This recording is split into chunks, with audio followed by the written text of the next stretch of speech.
네, 여러분. 자, 이제 3차 시입니다. 이번 주 기초물리 수업 마지막 차 시인데요.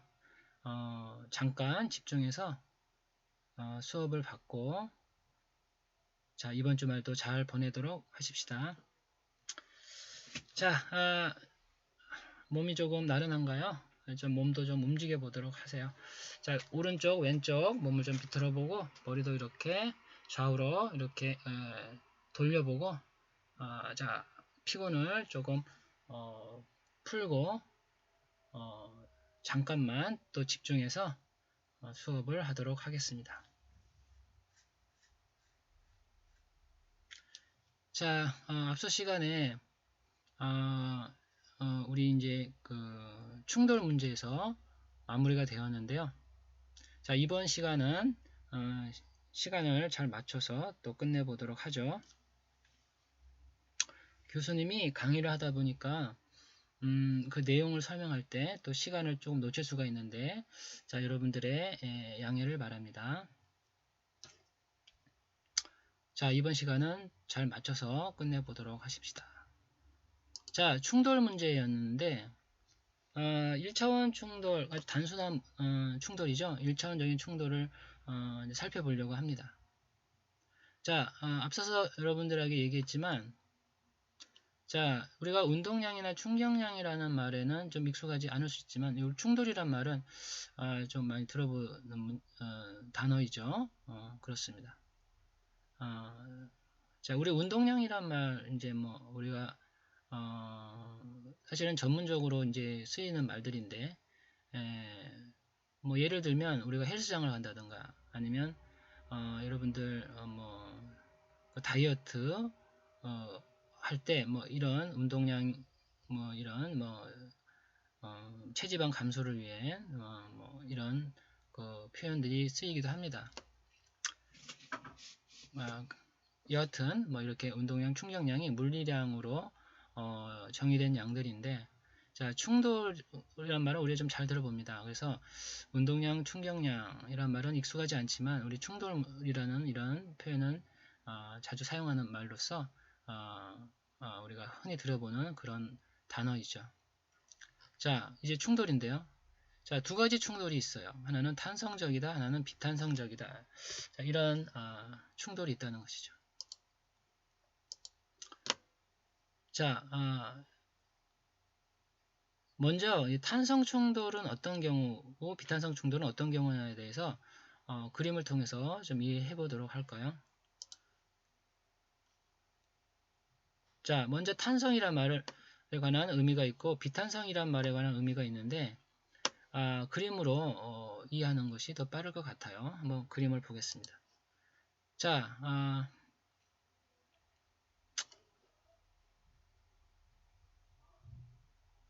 먼저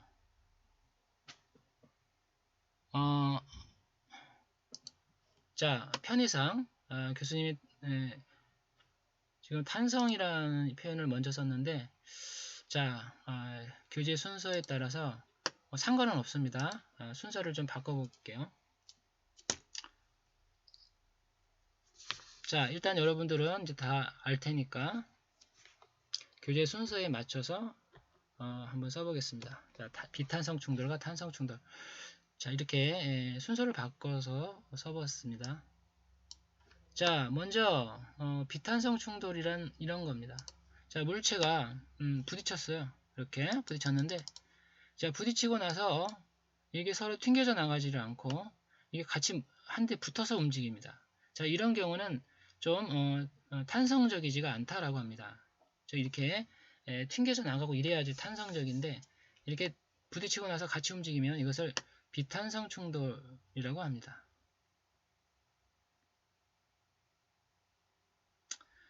자, 그 다음에 이런 경우가 있죠.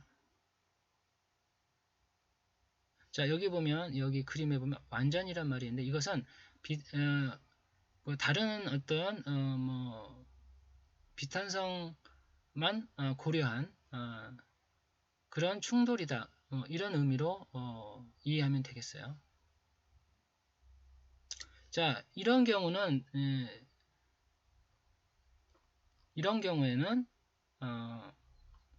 탄성적이라 이런 표현을 쓰는데, 자, 물체가 부딪힙니다. 부딪힌 다음에 다시 이렇게 각자 튕겨져 나갑니다. 각자 이제 각각 이제 따로따로 움직이죠. 이런 경우는 좀 탄성적이다라고 합니다.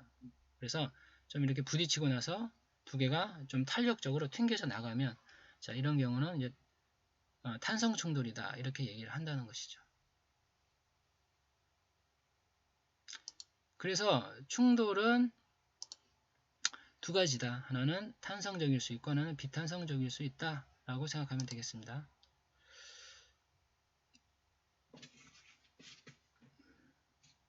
자, 그러나 실질적으로는 탄성적일 수 있고 비탄성적일 수 있는 것들이 섞여 있는 이런 충돌들이 일상에는 많이 있습니다. 그러나 이것은 물리학적으로 이제 개념적으로 나눈 것이죠. 자, 그러면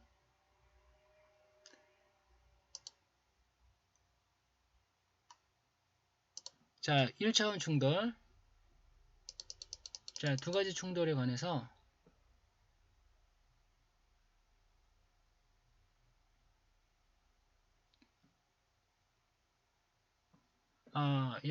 이야기를 했는데, 자, 여기서 여러분들 잠깐 쉬어가는 시간을 가져보겠습니다.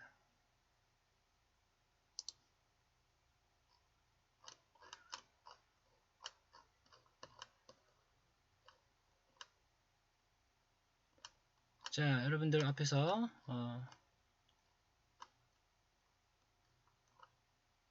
우리가 지식 채널을 배웠듯이 이번에도 지식 채널 짧은 5분 내외의 자료를 보고 가겠습니다. 자, 짧은 자료를 보겠는데요. 자, 여러분들 이 지식 채널은 무료입니다. 그러니까 여러분들이 무료로 볼 수 있고요. 자, 제목은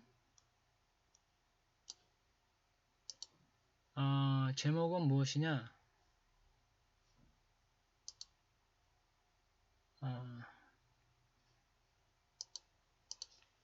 제목은 충돌이라는 제목입니다.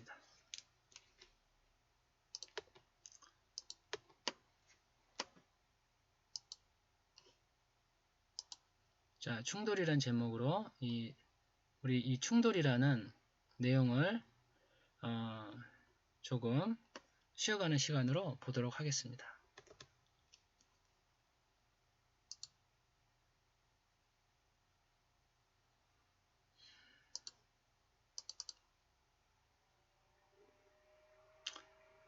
자, 교수님이 방금 소행성 충돌 뭐 이런 얘기를 했는데, 자, 한번 보도록 하십시다. 자, 실질적으로 영상은 여러분들이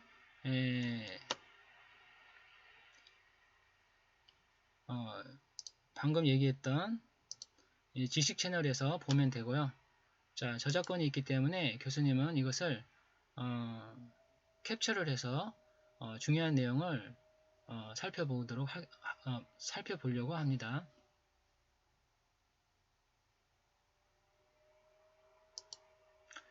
자, 지금 이 장면은요, 지구와 달의 장면입니다. 여기 보이는 떠 있는 이 달같이 생긴 것이 지구고요. 자, 여기 보면 이렇게 회색빛 이 평지처럼 보이는 곳이 바로 달이에요. 자, 달에서 지구를 보고 있는 화면입니다. 자, 그런데 지금은 이렇게 지구 주위에 있는 달을 우리가 직접 가보는 이런 시대에 살고 있는데, 자, 어떤가 봤더니, 자, 지구와 달의 구성 성분이 유사하다는 것이죠. 자, 그럼 이것을 어떻게 이해할 것이냐? 자, 뭔가 과거에 어떤 연관이 있었다라고 이해해 볼 수 있는 것이죠. 자, 넘겨봅시다. 자, 그래서 과거에 이런 충돌이 있었다라는 것입니다. 물론 이런 그 충돌이 있게 되면 엄청난 충격이 가해졌겠죠. 자, 아마 인류가 살아남을 수 없을 겁니다. 지금 이런 충돌이 있으면 안 되겠죠. 자, 그래 이제 여기서 얘기하고자 하는 것이 충돌이라는 주제인데요. 자, 여기 보이는 이 은하, 이 은하가 사실은 매우 거대합니다. 여기 보이는 이렇게 반짝반짝 빛나는 것들 중에 보이지 않는 이런 작은 부분들 중에 하나가 태양이에요. 자, 태양보다 엄청 작은 행성이 지구인데, 자, 지구는 여기 보이지도 않습니다. 이런 거대한 구조가 우주의 거대 구조입니다. 자, 우리가 정말 우리가 정말 상상할 수 없는 그런 크기를 가지고 있는데요. 자, 여기에 이런 많은 우주에는 행성들이, 소행성들이 우주에는 존재하는 것이죠. 자, 이런 것들은 서로 간에 이렇게 충돌을 일으킵니다. 그리고 크기가 커지기도 하고요. 자, 처음에 지구는 현재 지구보다 자, 이게 지구인데요. 현재 지구보다 크기가 작았다고 합니다. 그래서 한 15% 정도.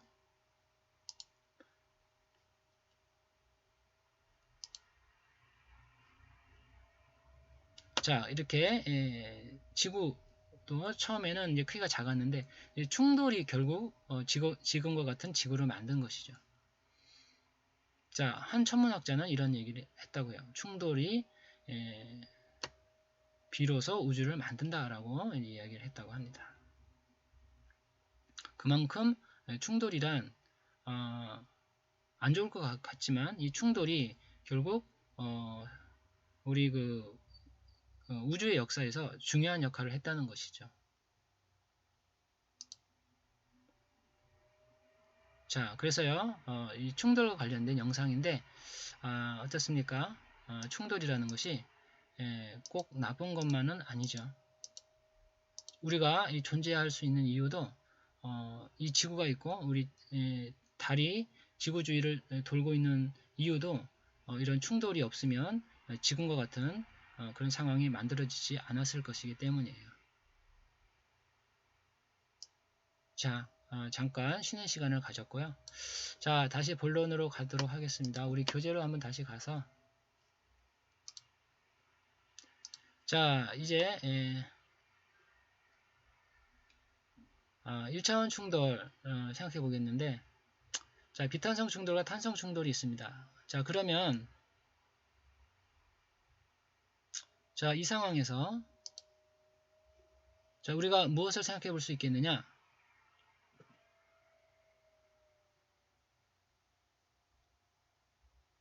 자, 먼저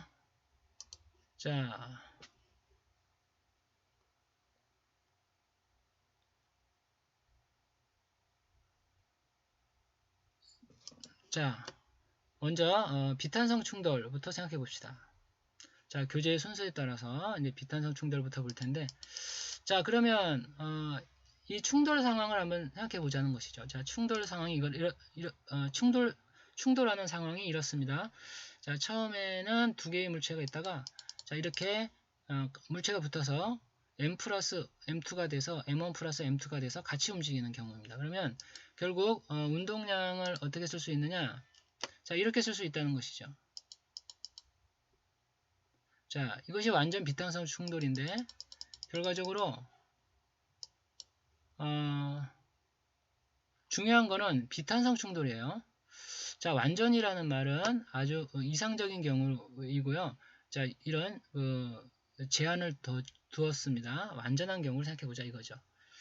자, 그래서 좀 문제를 간단하게 하자는 의미입니다. 너무 어렵게 생각할 필요는 없고요. 자, 그럼 비탄성 충돌은 어떤 것이냐 이것입니다. 자, 물체가 각각의 운동량이 있어요. MV는 질량과 속도는 운동량이라고 그랬죠. 두 개의 운동량이 결국 합쳐져서 움직이니까 전체 질량이 M1 플러스 M2가 되고 전체 운동량은 M1 플러스 M2의 속도 V가 곱해진 것이죠. 그래서 이렇게 처음 상태와 나중 상태의 운동량 표현이 나온다라는 것입니다.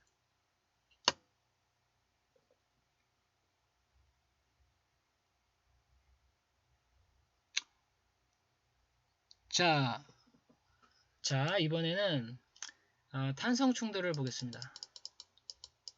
자, 탄성 충돌은 어떤 것이냐? 자, 방금 이제 1차원 충돌이라고 그랬죠? 자, 1차원 충돌이라고 한 거기 때문에 여기서 보면 정면 충돌이 일어났다라고 얘기를 한 겁니다. 중요한 건 탄성 충돌인데, 자, 이렇습니다. 방금과 같은 상황이죠. 자, 물체가 부딪혀서 이렇게 튕겨져 나간다라는 것입니다. 그러면 각각 이제 움직이게 되고 이런 경우인데, 결국은 자, 이것을 식으로 표현하면 이렇습니다. 처음에 각각의 물체의 운동량을 더한 것이 나중에 각각의 물체의 운동량을 더한 것과 같을 때, 이럴 때가 바로 탄성 충돌에서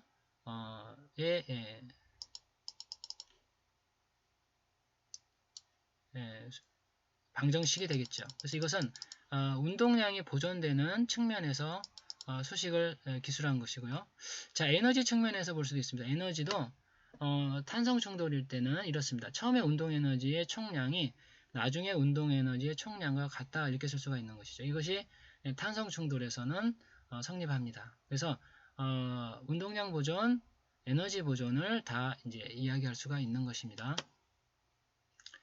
자, 정리해보면, 자, 비탄성 충돌에서는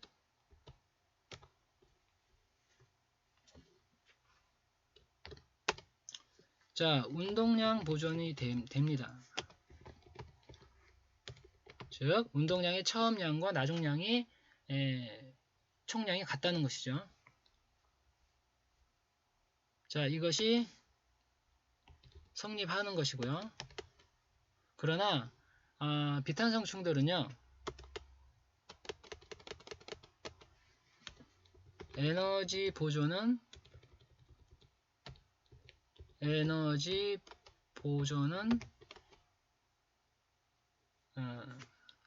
성립하지가 않습니다.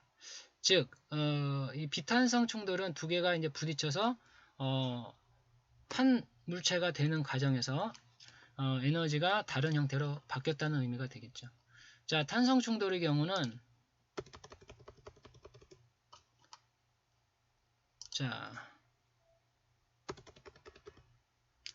탄성 충돌의 경우에는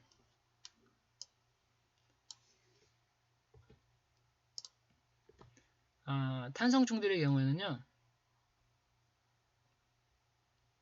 자, 운동량 보존만 성립하는 게 아니라 에너지 보존도 성립합니다. 자, 아주 이상적인 경우를 말하는 것이죠. 그래서 자, 이렇게 그 한 물체로 붙어서 움직이는 상황이 아닌 경우이기 때문에 탄성 충돌의 경우에는 에너지 보존도 성립한다, 이렇게 알아두도록 하겠습니다. 자, 아주 이상적인 경우를 이야기하는 것입니다.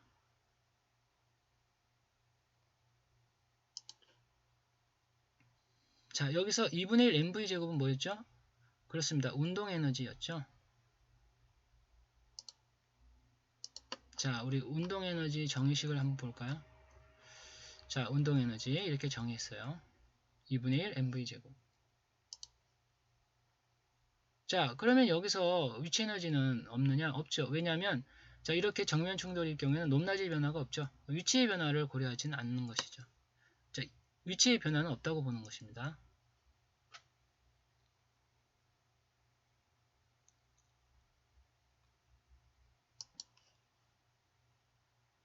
자, 그러면 이제 6.4절로 가겠습니다.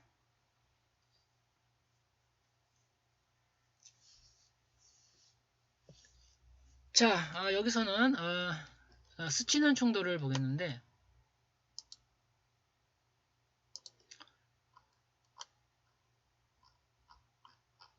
자, 1차원 충돌을 받고 이번에는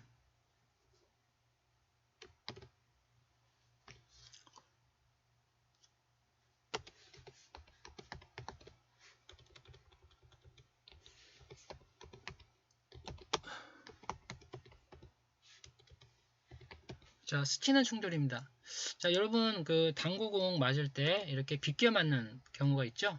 정면 충돌 말고 이런 경우를 말하는데, 자, 공이 비껴 맞게 되면은 일직선상으로 움직이질 않죠.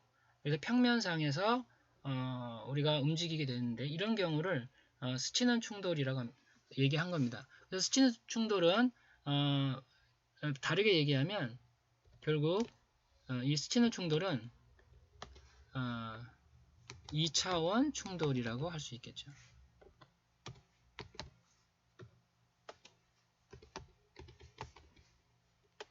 자, 2차원 충돌입니다. 자, 그러면 이제 1차원 충돌을 받고 이제 2차원 충돌, 스치는 충돌이라고 하는 2차원 충돌을 보겠습니다. 자, 이 경우는 이제 어떤 상황이냐? 자, 먼저 그림을 볼까요? 자, 이런 상황입니다.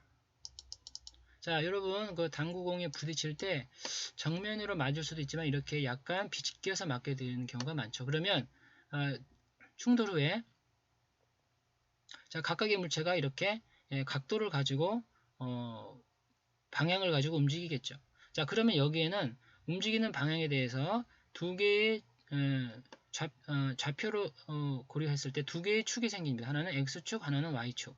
따라서 이런 속도를 이렇게 사인, 코사인 함수로 나타낼 수가 있겠어요.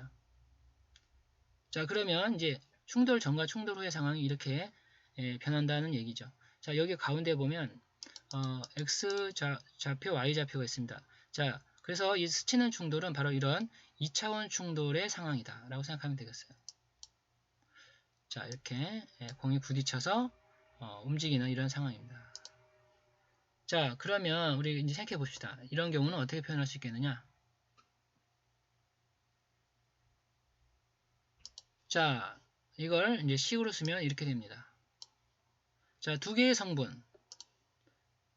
자, 여기서 두 개의 성분이란 자, X 성분과 Y 성분인 것이죠.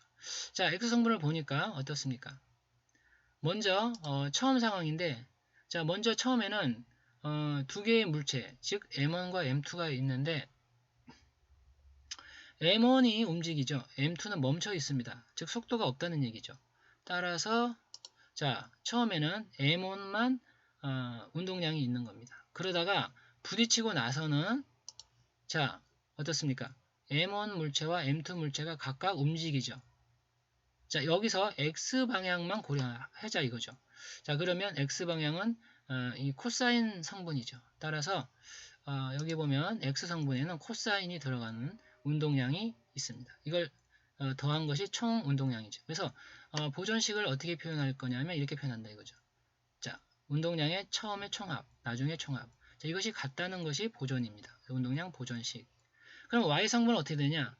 자, Y 성분을 볼까요? Y 성분. 자, 먼저 M1을 보면 Y 성분은 없죠. Y 방향으로 움직이지 않죠. 그 다음에 M2는 멈춰 있었죠. 그러니까 자, 이 처음에 Y 성분은 M1이나 M2도 다 0이죠. 그러다가 부딪히고 나서는 Y 방향이 생기죠.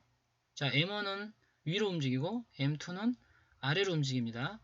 자, 따라서 Y 방향으로 보면 M1은 위로 움직이고 M2는 아래로 움직입니다. 자, 뭐 수학에서는 더하기 빼기지만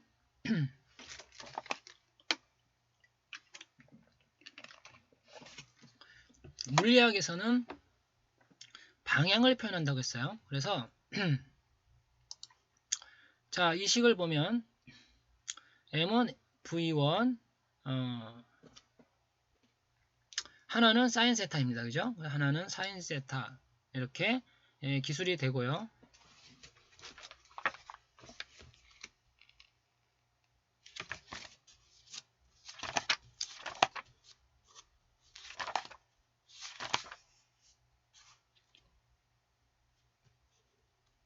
그렇죠? 하나는 사인 세타, 여기 이 방향, 윗방향을 사인 세타라고 했습니다.